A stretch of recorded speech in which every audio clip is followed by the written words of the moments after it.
Innal hamdalillah nahmaduhu wa nasta'inuhu wa nastaghfiruh wa na'udzu billahi min shururi anfusina wa sayyiati a'malina. May yahdihillahu fala mudhillalah wa may yudlil fala hadiyalah. Asyhadu an la ilaha illallah wa asyhadu anna Muhammadan abduhu wa rasuluh, amma ba'd. Bapak dan Ibu yang saya hormati dan yang Allah muliakan, alhamdulillah pada kesempatan ini di bulan Ramadan, Jumat yang ketiga, Ramadan Jumat yang ketiga sekarang, kita bisa bertemu kembali untuk melanjutkan pembahasan kitab Riyadhus Shalihin. Sekarang memasuki bab yang ke-11 tentang bersungguh-sungguh atau tentang sifat kesungguhan yang terdapat dalam diri kita khususnya. Kita langsung lihat keterangan yang pertama,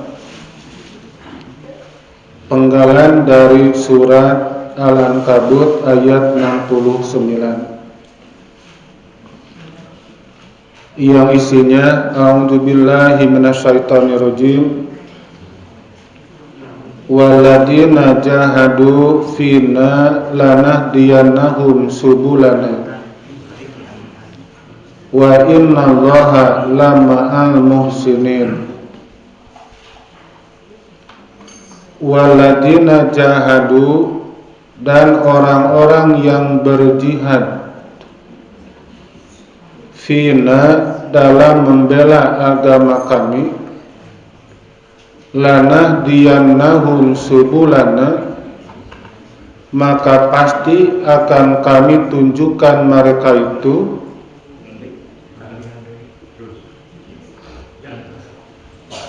apa Pak? Ulangi. Waladina jahadu fina, dan orang-orang yang berjihad dalam membela agama kami, lanahdiyannahum subulana, maka pasti akan kami tunjukkan mereka itu pada jalan kami. Wa innallaha, dan sesungguhnya Allah itu, lama'al muhsinin, benar-benar beserta orang-orang yang berbuat kebaikan. Nah, itu terjemah Quran surat Al-Ankabut yang merupakan poin yang pertama untuk bab tentang bersungguh-sungguh. Di sini kalimat yang pas. Kenapa dijadikan untuk judul yang tadi? Di sini kalimatnya ialah jahadu. Orang menerjemahkan berjihad, maknanya bersungguh-sungguh. Ya, kita kan diantaranya. Kita ini merupakan bagian dari Muslim yang punya kesungguhan. Kita bersungguh-sungguh untuk melaksanakan kegiatan, mungkin jimat, mungkin jitu, mungkin jihad, kan itu Pak ya. Nah, kenapa jimat itu yang ngaji pada hari Jumat? Apa jitu ngaji pada hari Sabtu? Kalau jihad, nah ngaji pada hari Ahad. Jinen, nah itu jarang yang jinen Pak ya. Ngaji pada Senin itu jarang terjadi ya. Yang ada hanya 3 macam yang tadi, Jumat, Sabtu, dan Ahad. Tapi mana jihad di sini bukan yang bisa sampaikan, itu merupakan singkatan. Jihad di sini ialah orang yang punya kesungguhan dalam dirinya untuk menegakkan agama Allah. Itu namanya jahid, orang yang punya kesungguhan dalam dirinya.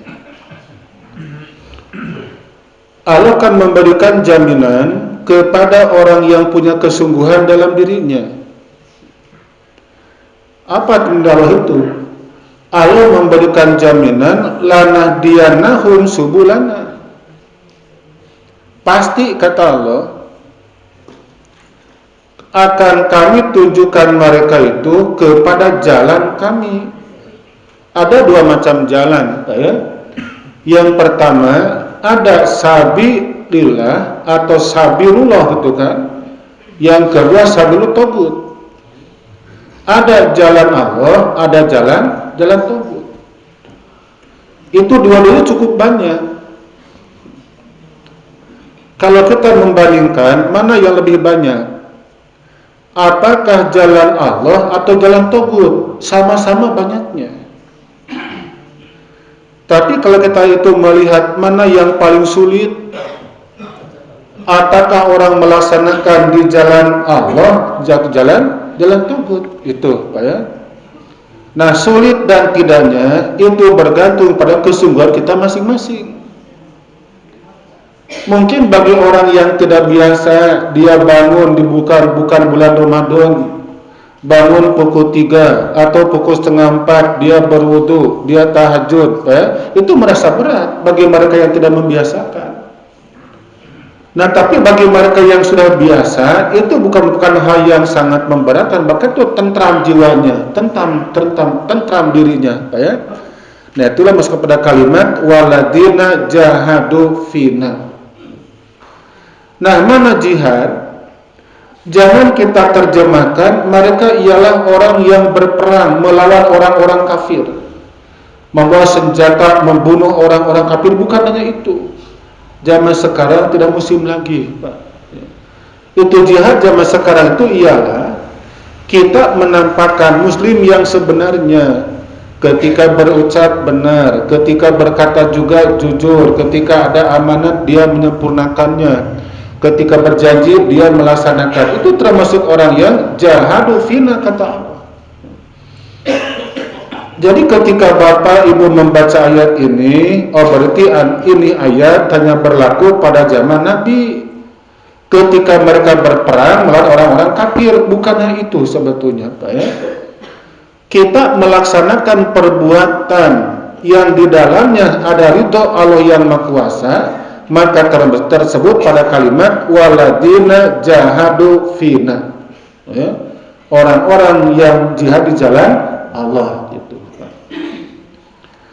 Benarkah gitu kan kata Bapak dan Ibu, orang yang berangkat ke masjid, mereka ngaji, mereka taruh termasuk pada kalimat ayat di sini? Termasuk.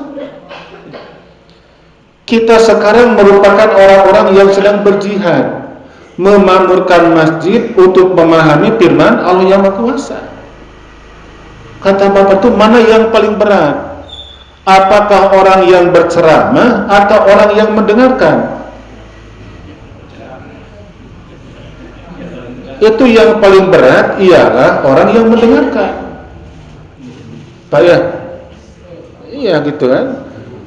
Kita berangkat ke masjid niatnya akan ngaji kan gitu, Pak ya.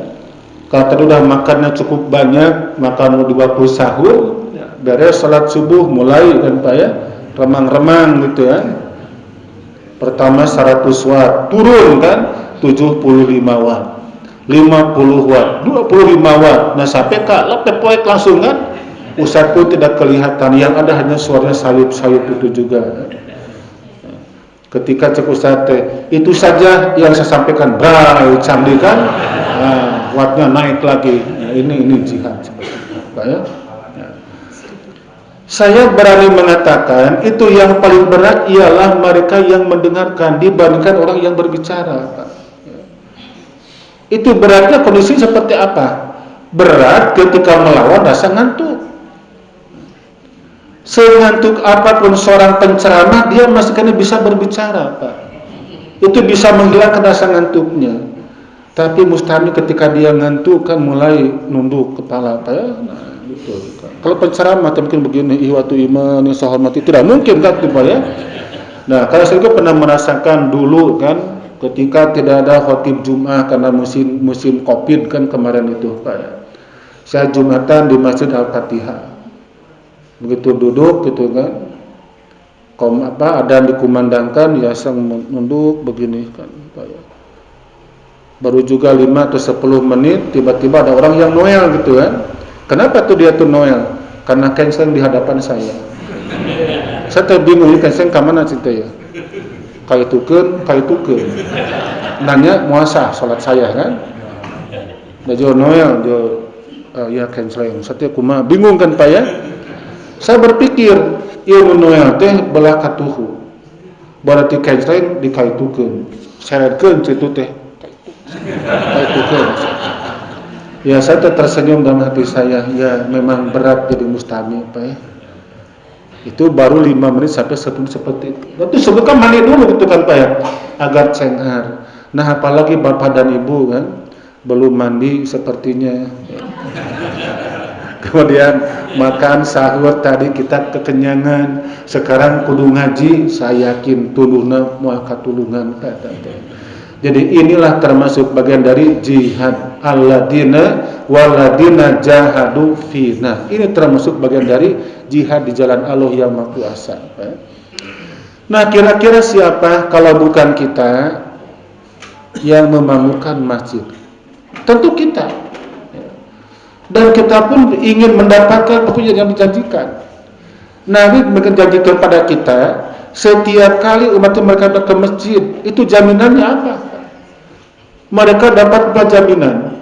Jaminan yang pertama, setiap langkahnya akan diperhitungkan. Dari satu langkah diperhitungkan itu. Yang keduanya, dapat doa dari para malaikat. Ini berlangsung di malaikat itu sampai kita beri pengajian. Mereka mendoakan kepada kita, Allahumma gfir lahum warhamhum. Ya Allah, curahkanlah pengampunanmu kepada mereka dan rahmatmu kepada mereka. Ini merupakan doa dari makhluk yang disucikan oleh Maha Kuasa. Kepada siapa? Kepada kita semua. Nah, maka di sini kalimatnya lanahdiyanahum subulana. Maka pasti akan kami tunjukkan mereka pada jalan kami yang lurus gitu, Pak ya. Jadi orang yang rajin ke masjid, mereka mengadakan tadarus, pengajian, Allah memberikan jaminannya, lana dianahum subulana. Akan kami bimbing mereka kepada jalan-jalan kami yang lurus. Tidak mungkin mereka bertindak sewenang-wenang gitu kan Pak ya. Wa innallaha lama'al muslimin, dan sesungguhnya Allah itu beserta orang-orang yang berbuat kebaikan. Di kita di sini dapat 2 keuntungan kata Ankabut. Yang pertama, kita akan dibimbing oleh Allah yang Maha Kuasa, dan yang keduanya kita akan digolongkan bersama dengan orang-orang yang senantiasa cinta kepada kebaikan dan cinta kepada kebenaran. Nah, sampai kapan kita itu akan melaksanakan jihad Allah yang Maha Kuasa? Al-Hijr 99 memberikan jawaban. Wa'bud rabbak hatta yatiyakal yaqin, dan sembahlah Tuhanmu sehingga datanglah keyakinan kepada kamu. Di sini kalimat al-yakin yakni al-mautu alias kematian, Pak ya. Jadi tidak ada ibadah itu masa-masa pensiun, tidak akan ada. Kalau Bapak Ibu bekerja tentu ada masa pensiunnya. Guru juga ada masa pensiunnya. Tapi kalau penceramah atau ustadz tidak ada pensiunnya. Misalnya Bapak punya tetangga seorang penceramah, ditanya, Ustaz nanti khutbah di atas pensiun senadi mah, maaf tidak akan ada orang seperti itu. Itu seorang ustadz, kiai, ulama atau ajengan. Itu mereka bertugas selama dia masih bisa berbicara, selama dia masih melangkah, tetap akan melaksanakannya. Bahkan yang kita simak itu seorang penceramah semakin tua, semakin matang keilmuannya, beda dengan yang lainnya gitu kan Pak. Ada masa-masa rehatnya, ada masa-masa pensiunnya Pak. Jadi kita itu ngaji, kita ceramah sampai kapan? Hatta yatiyakal yaqin, sampai datangnya wafat kepada kita. Sekolah ada batasannya. Ada SD, SMP, SMA, S1, S2, S3, masih kayaknya dia dapatkan penelitian, penemuan, berikan gelar profesor, ya. Wajibkah dia ngaji? Tetap masih ada kewajiban untuk ngajinya. Perut nanti ke pengawasan tos pensiun mual ayah, ya. Ke pengajian tidak mungkin ada pensiunnya. Orang punya gelar doktor, profesor atau profesor, doktor, MSc, MCK, MAK, wah dan sebangsanya, ya tetap yaitu harus ada kewajiban untuk menuntut ilmu. Kapan dia menuntut ilmu? Ketika punya gelar ALM, baru tamat itu belajarnya atau tamat ngajinya. Apa itu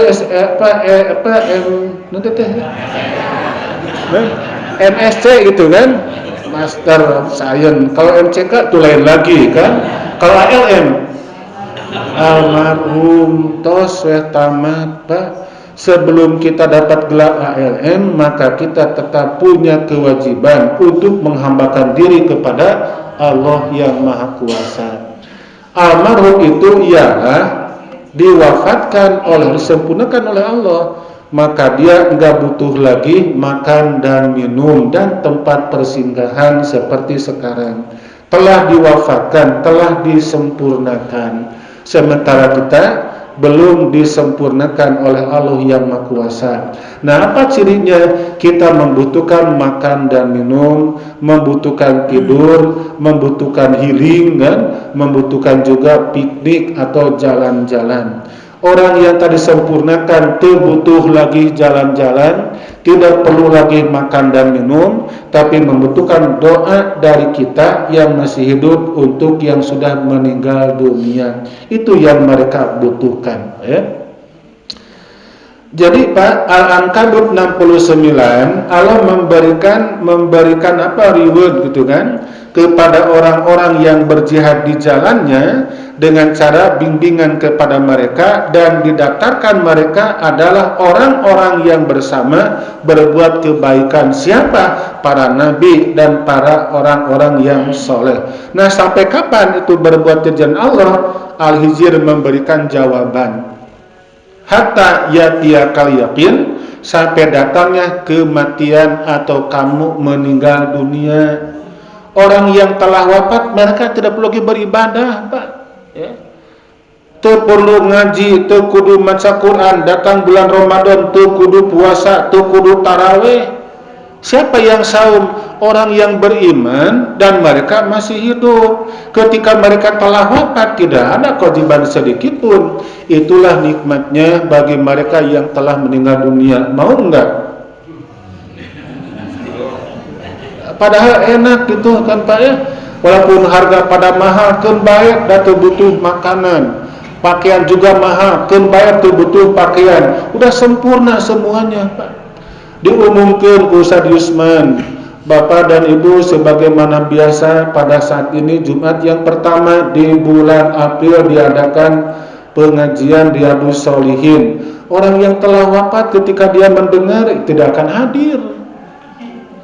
Yang hadir itu siapa? Orang yang masih hidup, gitu kan? Ya, kita diantaranya.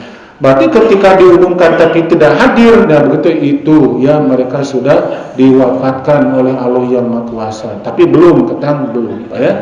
Itu kewajiban ibadah sampai kita selama kita hidup, maka tetap wajib menghambakan kepada Allah yang Maha Kuasa, ya.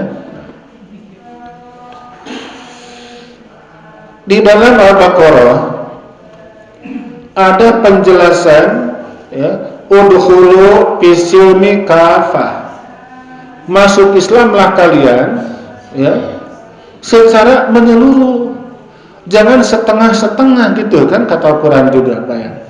Nah di sini di dalam Al-Mujamil menggunakan kalimat wadhkurisma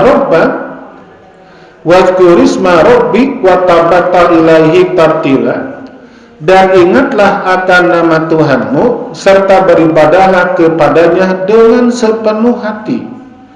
Yakinkan Allah Maha Kaya, yakinkan Allah Maha Melihat, yakinkan Allah Maha Mengetahui. Ketika ada orang yang bertanya, apakah Allah punya mata? Tidak tahu. Tapi kita beriman Allah Maha Melihat. Apakah Allah punya tangan? Kita tidak tahu, tapi kita beriman Allah Maha berkuasa. Kalau orang mengatakan Allah punya tangan, Allah punya mata, berarti sama dengan manusia. Sedangkan katalah bagaimana? Laisa kamitslihi syai'un, enggak ada sesuatu pun yang sama dengan Allah, baik sifat maupun zatnya, gitu kan Pak ya. Contoh kasus ini kan satu, ini satu Pak. Allah juga kan satu. Satunya pulpen ini terdiri atas beberapa unsur, tuh kan. Ketika dibuka oleh saya, ini ada 2, dibuka lagi ada 3, dibuka lagi ayam mansi bisi bahe. Tahu saya sakit tuh.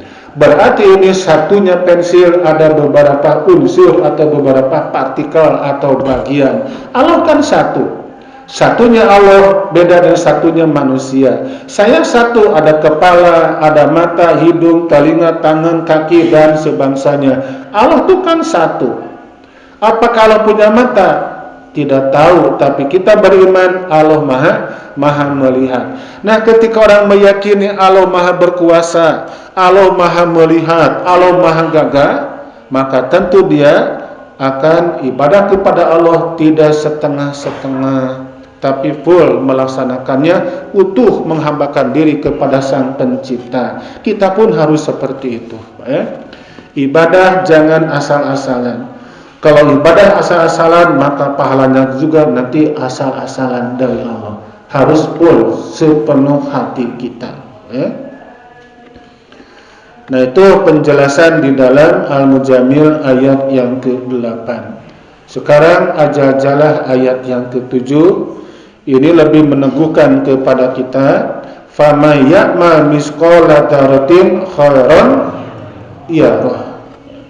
Faman ya'mal, maka barang siapa yang bekerja, yang mengamalkan misqala dzarratin, seberat timbangan debu, khairan, dari kebaikan, yarah, pasti dia akan melihatnya.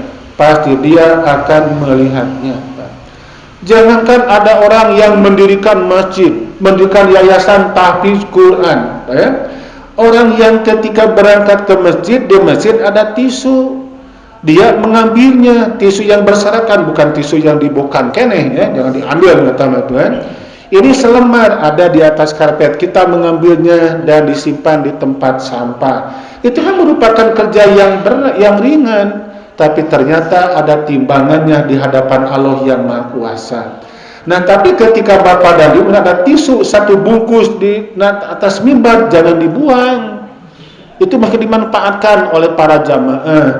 Ini maksudnya tisu yang berserakan, itu akan ada pahalanya. Sekecil apapun kebaikan yang kita kerjakan di hadapan Allah, itu nanti akan ada pembalasannya. Demikian pula perbuatan yang buruk. Wa may ya'mal misqala dzarratin syarran yarah. Dan barang siapa yang melaksanakan perbuatan yang buruk sekecil apapun, maka dia tentu nanti akan melihatnya, ya. Kebaikan dan keburukan semuanya akan diperlihatkan nanti di hadapan kita dari Allah yang Maha Kuasa. Sampai apa? Perbuatan buruk yang sudah kita lupakan nanti akan diperlihatkan. Kebaikan juga sama diperlihatkan semuanya. Sampai orang-orang kafir mereka berteriak malihaja, ini dari mana sampai ada semuanya. Yang kecilnya, yang besarnya, kebaikan, keburukan tuh ada semuanya. Sampai mereka berteriak, Allah memberikan jawaban, Iqra kitabaka, bacalah kitab kamu. Pada hari ini akan nampak semuanya, Pak, ya. Karena di sisi kita kan ada petugas dari Allah untuk mencatat apapun yang kita amalkan selama ini. Tidak mungkin ada yang terlewatkan. Bapak dan Ibu punya catatan akan mungkin hilang, mungkin kebakar, simpan di flash disk, digujubar karena cai, gitu kan Pak ya. Nyimpan dina USB, ya kageleng ku mobil, bakal hancur, hilang segala sesuatunya. Tapi catatan flash disk milik Allah tidak mungkin akan kena dengan virus, Pak ya. Ini laptop saya di sini, Pak ya. Ada macam-macam kitab di sini, Pak ya. Ada ratusan bahkan cukup banyak di sini. ada tafsir Qur'annya, ada tafsir di sini Pak, di sini ada. Apakah akan utuh ini? Tidak mungkin utuh. Suatu ketika ini akan musnah, akan hilang, akan kena dengan rusak. Tapi hadis yang Allah miliki tidak mungkin akan ada satupun yang bisa merusaknya. Di mana simpennya Pak? Itu disimpannya menurut surat Yasin ayat yang ke-12 ya. Di sana Allah berfirman, A'udzubillahi minasyaitonirrajim, inna nahnu nuhyil mauta wa naktubu ma qaddamu wa asarahum wa kulla syai'in ahsaynahu fi imamin mubin. Itulah tempat catatan yang Allah miliki Pak. Wa naktubu, dan kami akan mencatat ma qaddamu, apa yang telah mereka amalkan, wa asarahum, dan jejak-jejak yang mereka tinggalkan Pak. Itu catatan ke amal kita, bukan hanya merupakan amal lahiriah kita, bukan hanya itu. Tapi apapun rekam jejak yang kita tinggalkan, apakah kebaikan atau keburukan yang kita laksanakan, kita telah meninggal dunia, ternyata dilanjutkan oleh generasi. Tentang kebaikan kita, tentang keburukan kita, ada yang melanjutkannya. Itu pun jariah kepada catatan-catatan, kepada amalan kita semuanya ya. Itulah makna wa naktubu ma qaddamu wa asarhum, kata Allah. Dan kami akan mencatat apapun yang telah mereka kerjakan dan rekam jejak yang mereka tinggalkan. Wa asaynahu bi imamin mubin, dan kami akan memeliharanya. Kami akan menjaga kitab induk yang nyata di mana Pak? Di Lauhul Mahfuz.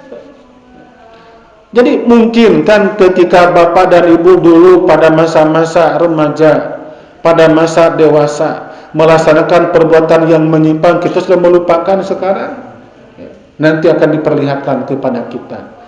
Kan sudah bertobat sana Pak, sudah istighfar kepada Allah yang Maha Kuasa, dan dihapus dosa-dosa kita ya. Itu ke penghapusan dosa dihilangkan semuanya, berarti nanti yang dihisab apa saja itu dihapus, bukan dihilangkan, itu bukan, melainkan perbuatan buruk yang kita amalkan dihapus. Itu dengan cara apa? Kita diberikan kesempatan untuk melaksanakan amal baik, mengimbangi keburukan yang di sini. Itu maknanya yukafiru anhum sayiatihim. Allah akan menghapus dosa-dosa mereka, bukan dihapus dengan cara kita dulu dihapus hilang, bukan begitu Pak ya.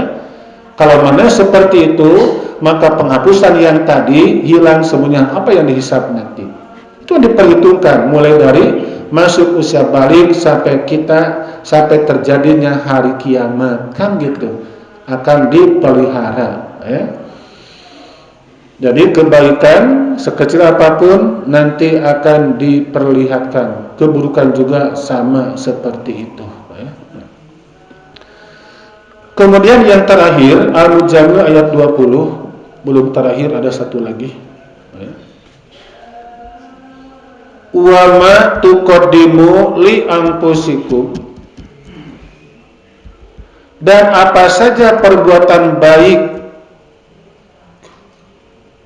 wa ma tuqaddimu li anfusikum min khairin tajiduhu indallah, dan apa saja perbuatan baik yang kau sekalian berikan atau persiapkan untuk dirimu sendiri, nanti pasti akan kau sekalian dapati di sisi Allah. Huwa khairan, keadaannya adalah lebih baik, wa a'dama ajra, dan lebih besar pahalanya. Wastaghfirullah, dan mohonlah pengampunan kepada Allah. Innallaha ghafurur rahim, sesungguhnya Allah adalah Maha Pengampun lagi Maha Penyayang.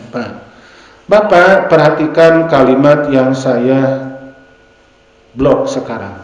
Nah yang ini Pak ya, kurang bereman nggak jelas kelihatannya.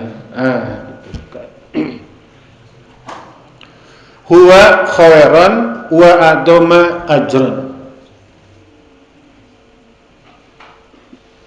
keadaannya adalah lebih baik, dan lebih besar pahalanya. Lebih besar pahalanya.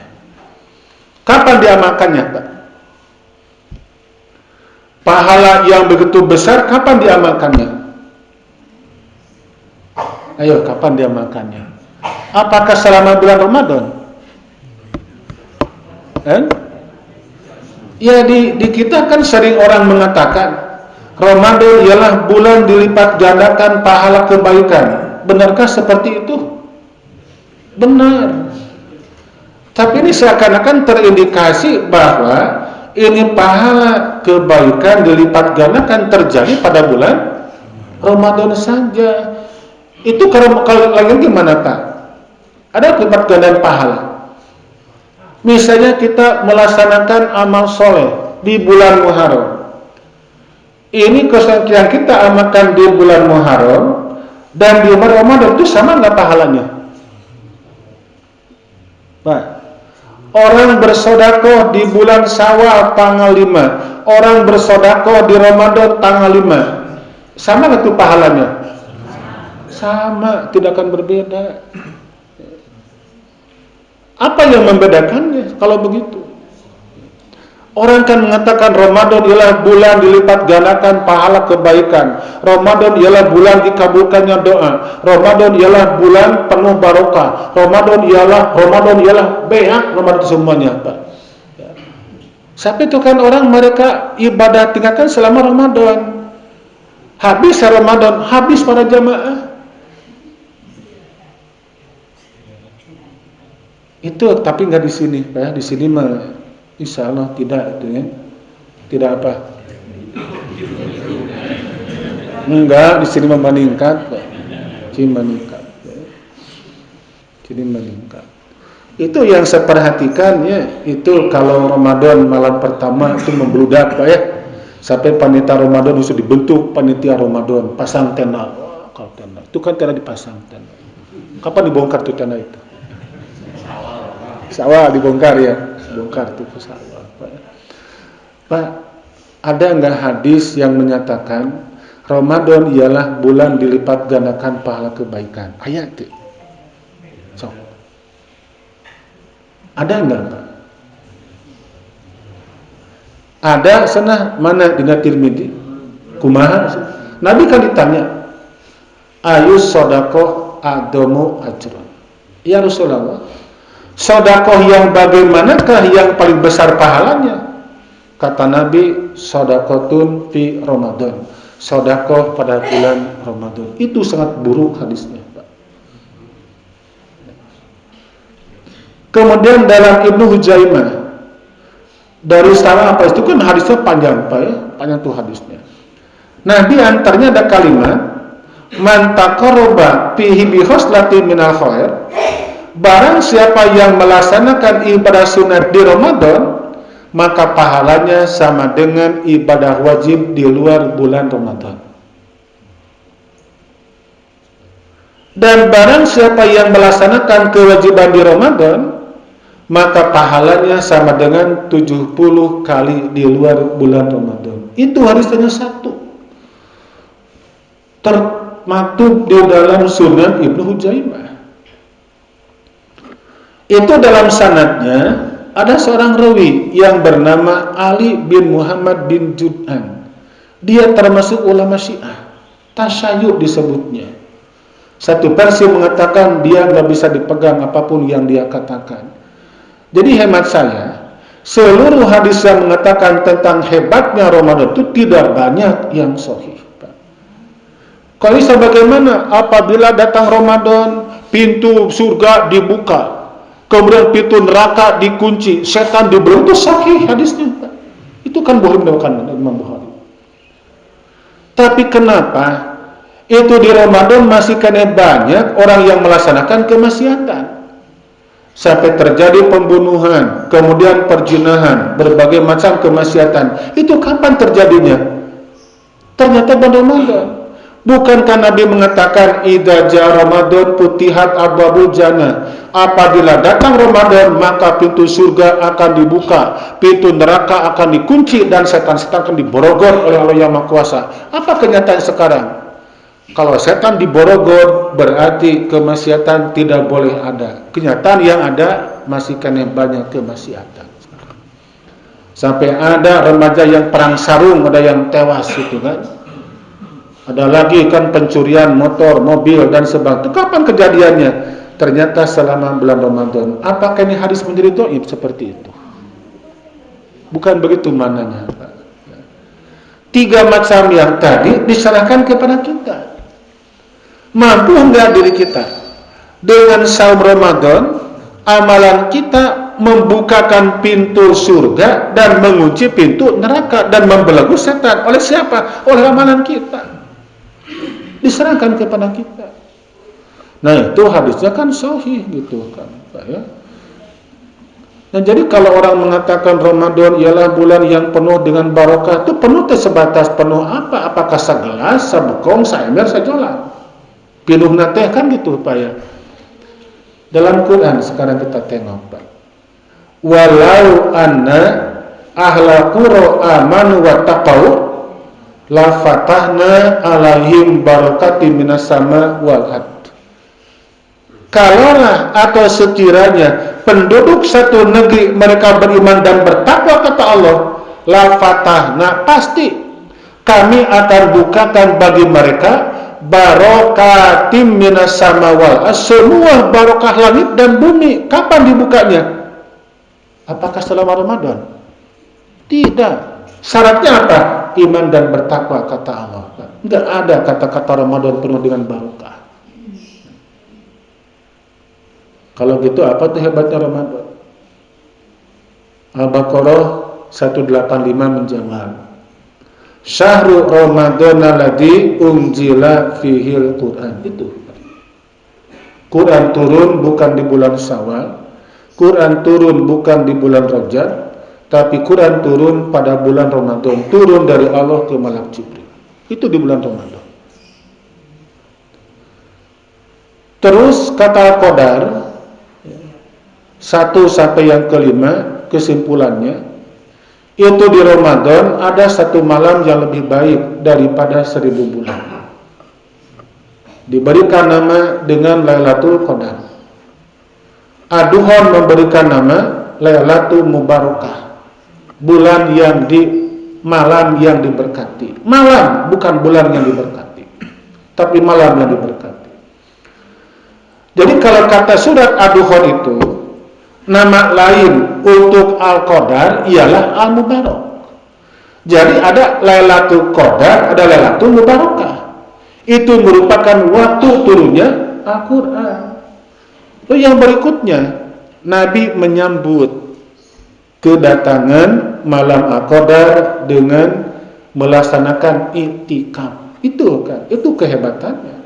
Nah, adapun amal soleh yang kita amalkan kapanpun dan dimanapun, ya, selama niatnya lillahi ta'ala tetap akan dilipat gandakan. Baca Quran di Ramadan, luar Ramadan pahalanya akan sama, ya. Termasuk dalam Jamil ayat 20 di sini, huwa khairan wa adoma ajra. Ya. Keadaannya adalah lebih baik dan lebih besar pahalanya. Itu terjadi lebih baik dan lebih besar pahalanya bukan hanya selama di Ramadan, kapanpun seperti itu, Pak. Nah, maka jangan menjadikan kita semua habis Ramadan menjadi bermalas-malasan, Pak ya. Padahal secara bahasa Syawal, Ramadan, Syawal. Apa arti Ramadan? Dari kalimat Ramido Yarmadu Ramadan yang berarti bara api atau sangat panas. Bahwa dengan bulan tersebut kita harus mampu memanfaatkan, akan menghanguskan segala keburukan-keburukan yang pernah kita laksanakan 11 bulan yang kebelakangnya, kan gitu Pak ya. Masuk ke Syawal meningkat lagi. Apa di Syawal? Naik atau meningkat. Itulah makna Syawal. Ya silakan nanti Bapak Ibu rasakan apakah meningkat enggak amalan kita di bulan Syawal atau terbalik. Ya, sulit untuk meningkatkan amalan kita di bulan Syawal. Nah, Bapak dan Ibu, untuk meningkatkan kualitas amal, ya, dari kalimat wa ma tuqaddimu li anfusikum dan berikutnya, Kita tidak bisa melaksanakan tanpa bantuan dari Allah yang Maha Kuasa. Maka kata Allah, wastaghfirullah, maka mohonlah pengampunan kepada Allah yang Maha Kuasa. Istighfar kepada Allah setiap saat. Bahkan sudah merupakan sunnah Rasulullah SAW, apabila kita beres sholat bukan berucap alhamdulillah, tapi berucap apa? Istighfar. Ke kanan dan ke kiri, assalamualaikum warahmatullahi wabarakatuh, atau assalamualaikum warahmatullahi wabarakatuh. Ke kirinya juga sama. Lalu kita berucap istighfar 3 kali. Kenapa beristighfar? Karena ada kemungkinan dalam sholat yang kita laksanakan ada beberapa kesalahan yang kita laksanakan. Ngalamun dalam sholat itu kan, ketika takbir Allahu Akbar kagambar segala-galana tanpa ya, pikiran berangkat duka tingkah mana, hati berbisik entah dengan siapa, tapi ini asik membaca Al-Fatihah. Mereka punya kesibukan masing-masing. Pikirannya sibuk, kenapa Jumaah gitu kan? Kesah senah hotibnya di Al-Amin, cek hatena tehnya senah kesenanya. Ini mah asik membaca Al-Fatihah. Itu merupakan kesalahan dalam ibadah sholat. Perlukah kita ulangi lagi? Tidak perlu, lanjutkan saja, Pak ya. Kalaupun diulangi mau angis-angis, kalau sholat dibolak-balikan gitu, Pak ya. Nah, maka nanti di akhir kita ikrar kepada Allah, berucap kalimat istighfar, astagfirullah, astagfirullah, astagfirullah, atau astagfirullahaladzim 3 kali, dan nyambung pada kalimat Allahumma antas salam wa minkas salam tabarakta dzal jalali wal ikram. Nah, kita beristighfar ternyata diperintahkan oleh Allah dan Rasulnya. Bahkan beres salat pun kita beristighfar. Innallaha ghafurur rahim. Sesungguhnya Allah Maha Pengampun lagi Maha Penyayang. Lalu yang terakhir, Al-Baqarah 215, wa ma tunfiqu min khairin fa innallaha bihi alim. Kalau yang tadi min khairin, Pak ya, tidak ada kata-kata tunfiqunya. Kalau di sini ada. Yang pokoknya apa? Yang pokok ialah kebaikan. Sekecil apapun kebaikan di dalam surat yang tadi Al-Jaljalah akan diperlihatkan untuk dijadikan bahan perhitungan nanti pada hari kiamat. Nah, itu beberapa ayat dalam Quran untuk judul bersungguh-sungguh, Pak ya. Nah, sementara dalam hadisnya belum ada yang ditampilkan. Insya Allah nanti ditampilkan di pertemuan berikutnya setelah Idul Fitri, Pak ya. Karena Jumat yang ketiga mungkin di sini ada yang sudah Lebaran nanti, Pak ya. Jadi kita akhir Ramadan teh ada takbiran 3 hari. Kamis, Jumat, Sabtu. Ya. Itu kalau yang Kamis gerhana matahari.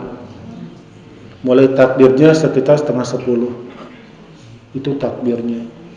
Kemudian hari Jumatnya takbir Lebaran bagi salah satu ormas di kita. Kemudian Sabtunya ya Jumat Lebaran ormas yang lain, Sabtu juga Lebaran ormas yang lainnya. Nah, nanti Bapak Ibu mau Lebaran yang mana? Apakah Jumat atau Sabtunya? Nah, senarek Jumat senang ngarah tere. Coba sanaya bonus, apa bonus nanti? Teu nanaon teu Jumat oge kan gitu, Pak ya. Nah, itu yang dipilih bukan ilmu tapi tamah hawa nafsu yang dipilihnya. Asal pada Sabtu ngarah karasa parena jeung Minggu kan gitu. Dan juga tuh kalau Sabtu jejeg kan 30 hari, Pak ya. Nah, yang pada prinsipnya tanggal berapapun 1 Syawal tentang masa yang Bapak Ibu pilih, apakah yang hari Jumatnya atau Sabtunya yang akan datang, jangan sekali-kali mengomentari kepada orang yang lebarannya beda dengan kita. Kita tidak perlu berkomentar. Terus ya sen lebaran pada iraha, asal pada Jumaah sok ari akan iraha rek Sabtu cenah abdi mah ari ieu iraha abdi masjidna mah Minggu cenah tah teu aya Minggu mah. Teu aya. Teu hanya Jumat dan Sabtu ya. Nah, itu kalau mereka nanti saling koreksi itu salah semuanya, Pak. Cek anu Jumaah kanu Sabtu kumaha? Eta leuwih teuing. Lebaran dan puasa kene 2 rakaat tah puasa di waktu lebaran. Ceuk nu jumahan kanu Sabtu. Ceuk nu Sabtu kumaha? Ente teu sabaran can waktu geus lebaran gitu kan. 2 rakaat ternyata dosa besar. Gerulut apa kena ya. Udah ini kan istihad ya. Itu istihad tidak ada yang salah, tidak ada yang berdosa. Yang ada ya, kalaupun kurang tepat istihadnya tetap ada pahalanya 1. Kalau benar pahalanya 2 itu pahalanya. Jadi nanti silakan Bapak dan Ibu tentukan sikap mau yang mana. Apakah yang hari Jumat atau salempeng dina Jumahan, jangan mengoreksi kepada yang Sabtu. Yang Sabtu juga sama, silakan ajak dina Sabtu, jangan ngolemar kan hari Jumat. Nah di sini diamumin yang paling banyak Sabtu Jumat Pak nanti. Kan? Sabtu. Kemis mah bade. Bade Kemis ya. Ya Bapak dan Ibu yang saya hormati dan yang Allah muliakan, itu saja yang dapat saya sampaikan pada kesempatan ini. Sebelum diakhiri barangkali ada pertanyaan, silakan. Udah terang sekarang ya? Nggak ada ya? Pas? Iya, pas ya. Pas. Tadi kan saya mungkin hampir hilang Pak ya. Hampir remang-remang kan sekarang peraih lagi kan.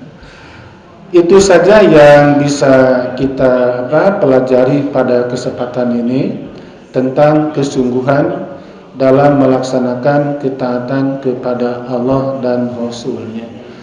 Dan harapan kita sama, mudah-mudahan kesungguhan yang ada dalam jiwa kita semua, dalam diri kita semua, senantiasa Allah memberikan penghargaan kepada kita dengan penghargaan yang berlipat ganda. Terakhir, kita ngaji hari Jumat sekarang beda nilainya dengan Jumat yang kemarin. Jumat yang kemarin kita punya pahala pengajian saja. Kalau Jumat sekarang kita punya pahala double. Dalam detik yang sama, menit yang sama, kita punya pahala yang double. Pahala ngaji dan pahala saum. Nah itu merupakan kelebihan bulan Ramadan di antaranya itu. Nah semoga dari kajian yang tadi saya sampaikan menjadi ilmu yang bermanfaat dan akan mencatat kita semua dalam jajaran atau kelompok orang-orang yang dekat dengan Allah Subhanahu wa taala. Amin ya Allah ya rabbal alamin. Assalamualaikum warahmatullahi wabarakatuh.